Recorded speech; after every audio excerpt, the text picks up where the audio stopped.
Welcome heroes and villains to Fjook Enterprises YouTube channel. This video is part of my series, Conversations with Fjook. Today we are going to do something that I've dabbled in, but slightly different. Usually when I do these interviews, it's with game masters who do tabletop role-playing games. Today though, I'm going to be interviewing someone who does live streams. Some people do live streams on YouTube, whether they be chill streams where they chat or play video games. The same exists on other streaming services. The one other one I'm aware of, Twitch, but there's probably more. Today my guest is from YouTube, but I'm getting a bit ahead of myself.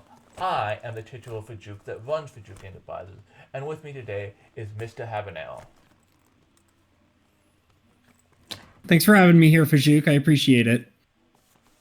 How exactly did you get into streaming videos? To be honest, it's that I had been watching a few other streamers before me.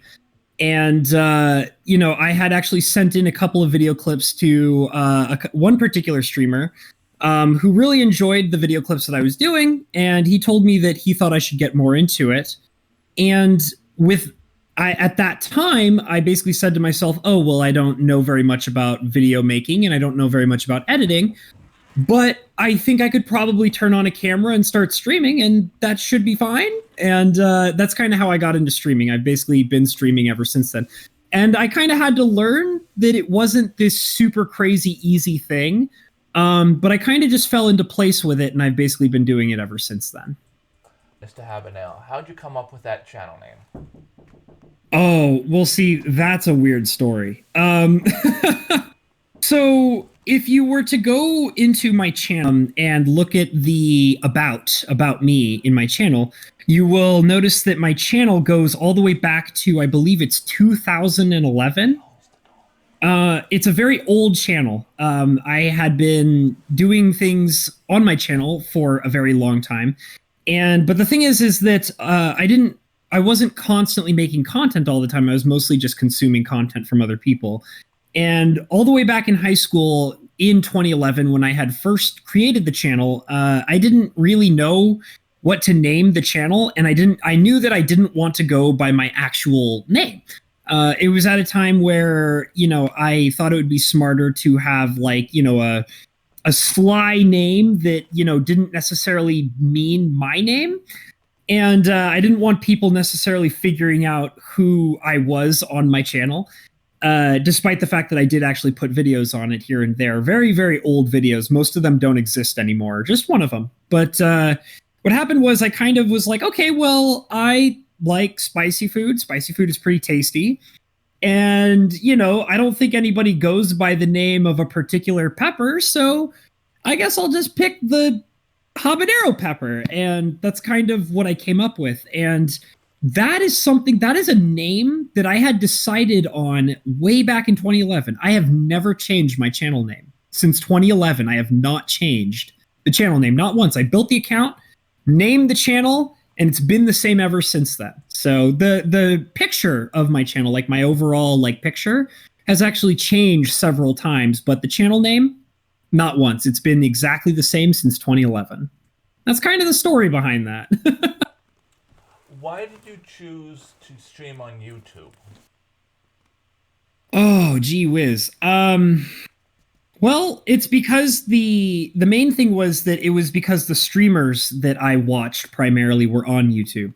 I've always kind of been primarily a YouTube content consumer. So, I wasn't using things like Twitch or DLive or whatever else is out there. Mostly that I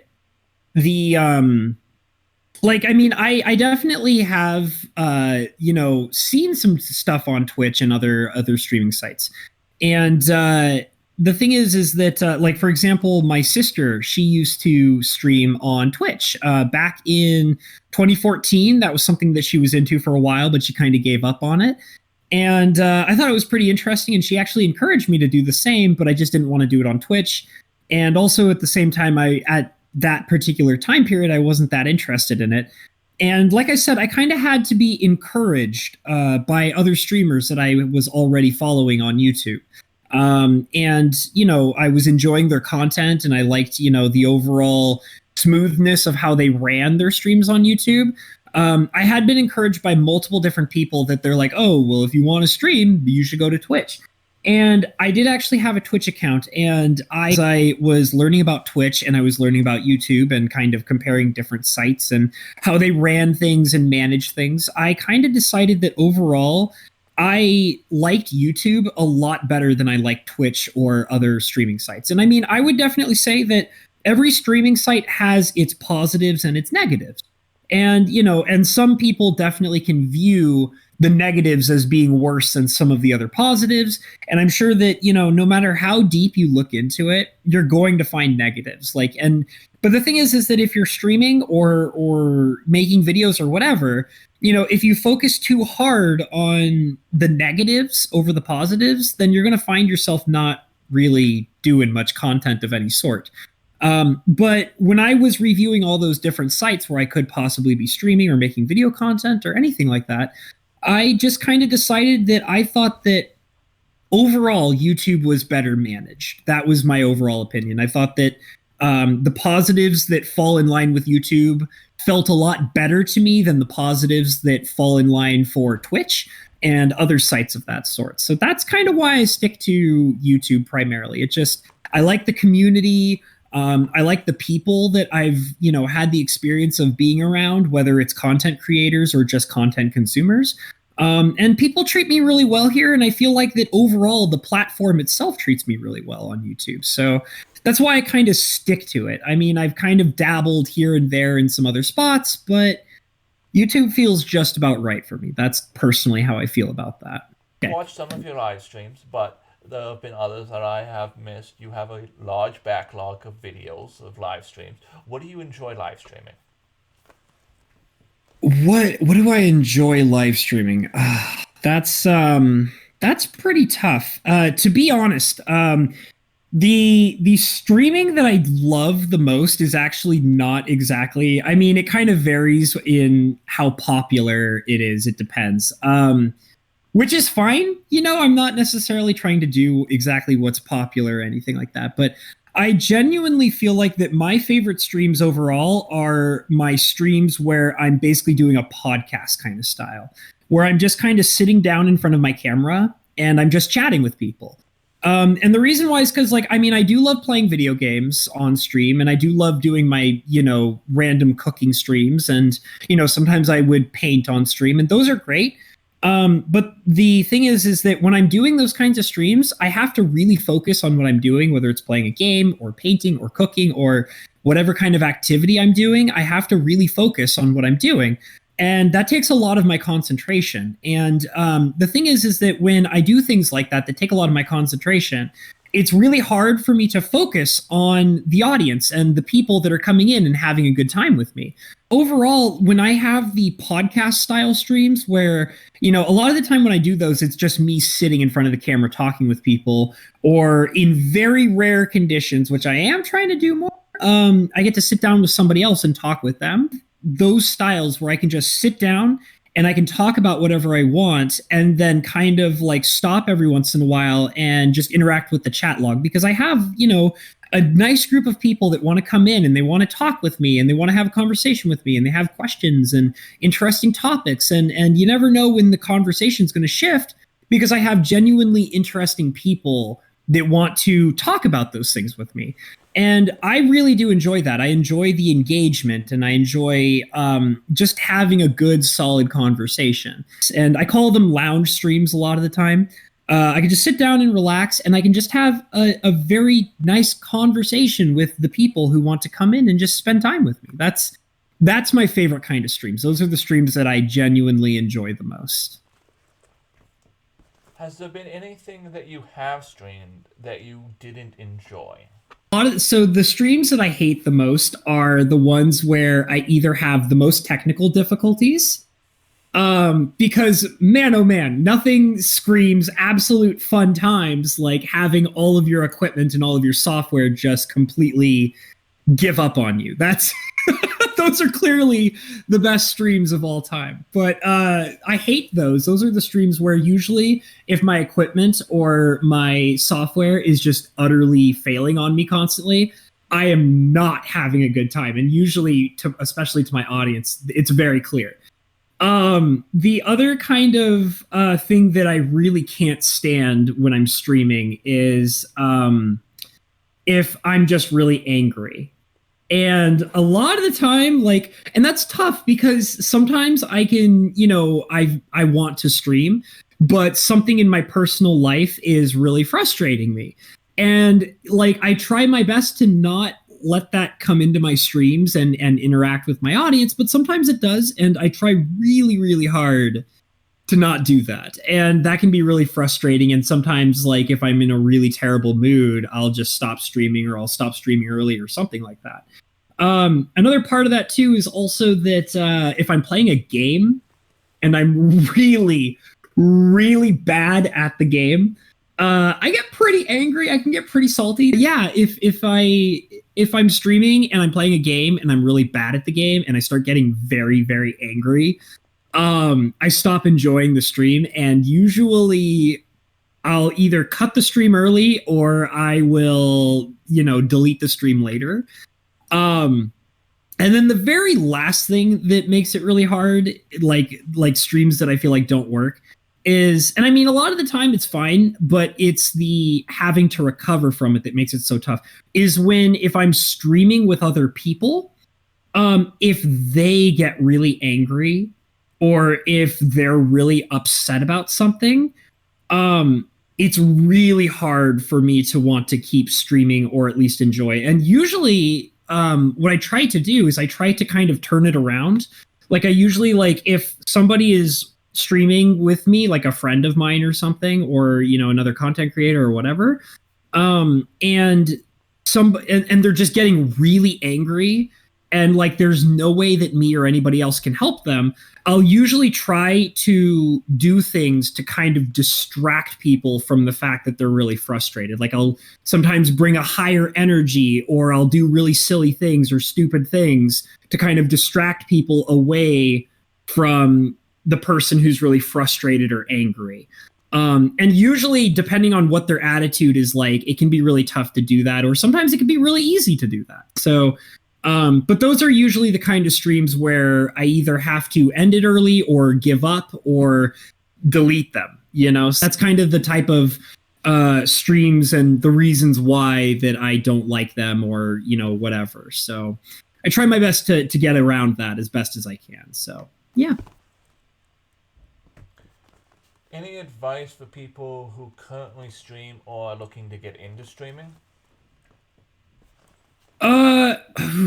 Well, so yeah, a couple of things. The first thing is targeted specifically at people who want to get into streaming. I always say you owe it to yourself to do it. And that's kind of a big deal because there are a lot of people who will, juggle with the idea of wanting to stream, but they won't actually do it. And one of the things that really grinds my gears, especially with content creators or people that are would-be content creators, is they always want to make excuses. Like they say, oh, I don't have the right kind of equipment, or I don't have the right kind of software, or I need this, or I need that. And the thing is that like what you're doing when you do that is you're creating a barrier for yourself. You're literally building an impassable barrier. So like the more you keep piling on excuses of why you can't do something, the less and less likely you're going to do it. And I've gotten really angry. I have a couple of content creator friends that I adore them. I really do. But I get so angry at them because they want to tell me the reasons why they can't create content. And I'm just like, you're making excuses for yourself and you are your own worst enemy. And the only thing you can do is you either solve all the problems in the most efficient manner you can that will hinder you, is like take away that hindrance, is what I mean to say. And like that's fine, but also you need to just do it. And like the thing is I've run into people who are like, oh, I need this expensive camera that I can't afford, or I need this expensive software I can't afford. And it's like, you don't. You really don't. There's free software. You can go and buy a potato camera for like $20. The first camera that I streamed on was this really terrible camera that I don't even use anymore, and I spent $20 on it. I didn't need a high definition camera to go and start streaming on. So like, and the most important thing is that if you feel like you want to stream, You owe it to yourself to have that experience.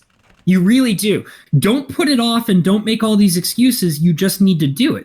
And like, the thing is too is that like you can't know what it feels like or whether or not you're going to like it or even whether or not you're going to succeed until you actually start doing it. And that's the most important thing. You just need to get yourself to do it. Because if you just keep putting it off, it's just never going to happen.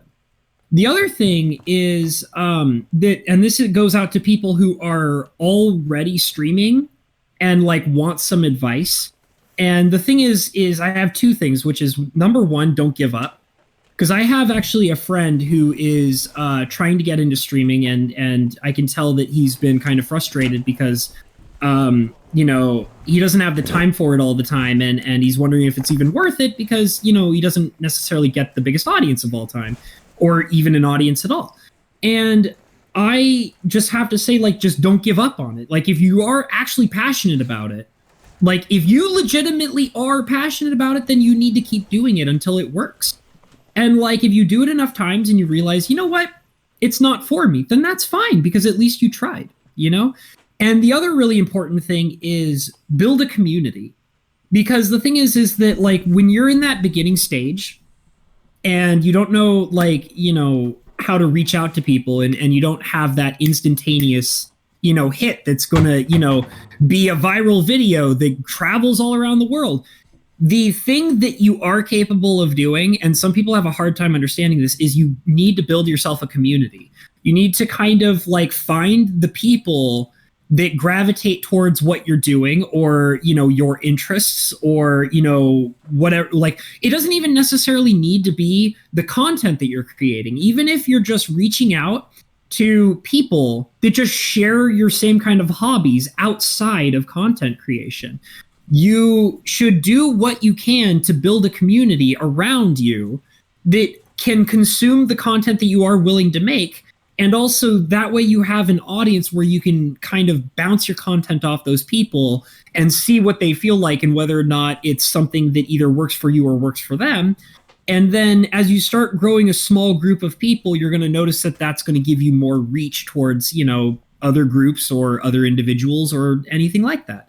So those are my two major pieces of advice, is that if you genuinely do think that it's something you want to do, you need to keep up with it. You have to keep working on it. And you have to make sure that you can learn, like, yeah, the struggle is real, but you have to be willing to learn. You have to be willing to improve. And the point is that you can't give up on it. The other thing is, like I said, grow a community. Like, you can do it. It's really not as hard as it might seem, you know, like you just kind of find like-minded people and you do eventually gravitate to those people as those people gravitate to you.